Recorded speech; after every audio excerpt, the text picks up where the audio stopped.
Hello, good morning everyone, and welcome to this morning session on the assessing the markets.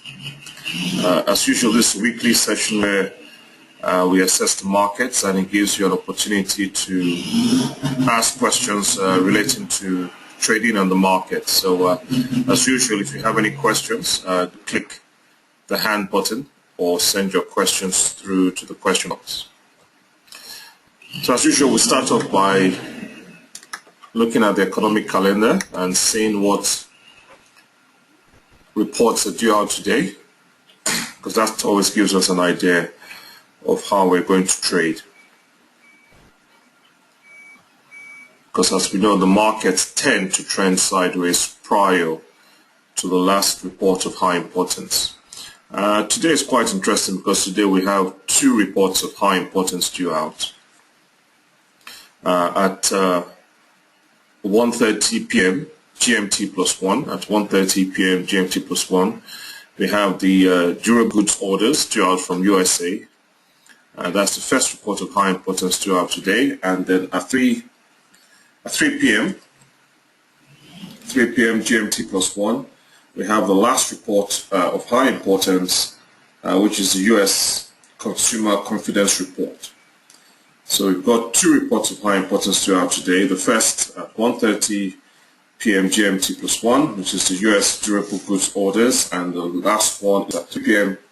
GMT plus 1, which is the USD Consumer Confidence Report. So there's a high probability the markets might trend sideways prior to the last report at 3 p.m. GMT plus 1.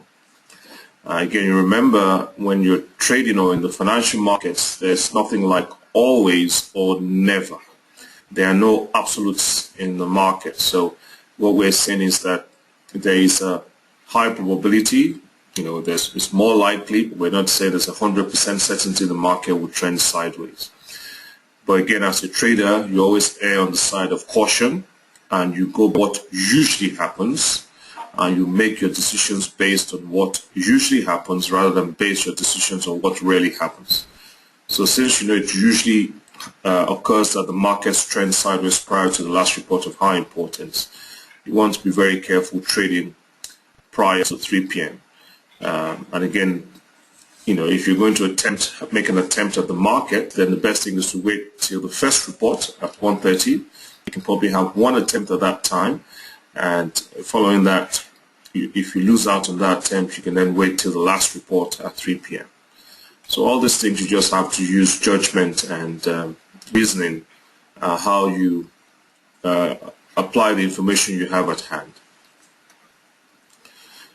So again, as usual, we now know that looking at the economic calendar sort of helps you plan your trading day. So looking at the Euro-US dollar, which is the main market we'll look at, we can see that when the market opened on Sunday night, the market gapped down. So you can see the huge gap in the market there from Sunday when the market opened. So you can see it closed at that point and it gapped down and opened at that point. So you can see there's a big gap in between. So that's what you call gaps in the market. And that's why also you avoid, taking your day trades over the weekend, because these gaps can happen over the weekend. So the market gapped down Sunday night, and it's just been trending sideways since. And as we can see, the first resistance, the pivot point, and the first support is just about within the sideways trend. But again, it's best just to leave the market alone. You can assess it again just before the first report at 1:30 and then see if there are any opportunities at that time. But at the moment, there are no opportunities. It's trending sideways. There are no clear opportunities. And if it remains the same come 1:30, then you leave it alone, and then you wait till 3 o'clock, and then if it's still the same at 3 p.m. GMT, then you just keep out of the market for the whole day. So again, the key to trading is making sure that you only look for clear opportunities in the market. So always wait for the right time to trade. So the first thing is trading when it's right or the correct time to trade. So that's, trying to avoid trading prior to reports of high importance or public holidays like we had yesterday. Yesterday was a public holiday in UK. It was a summer bank holiday in UK. So again, you can see that's why the market was trending sideways yesterday.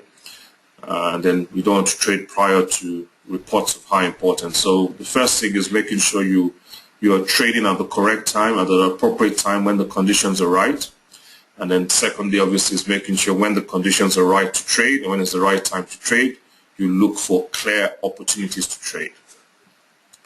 And obviously, always apply good money management.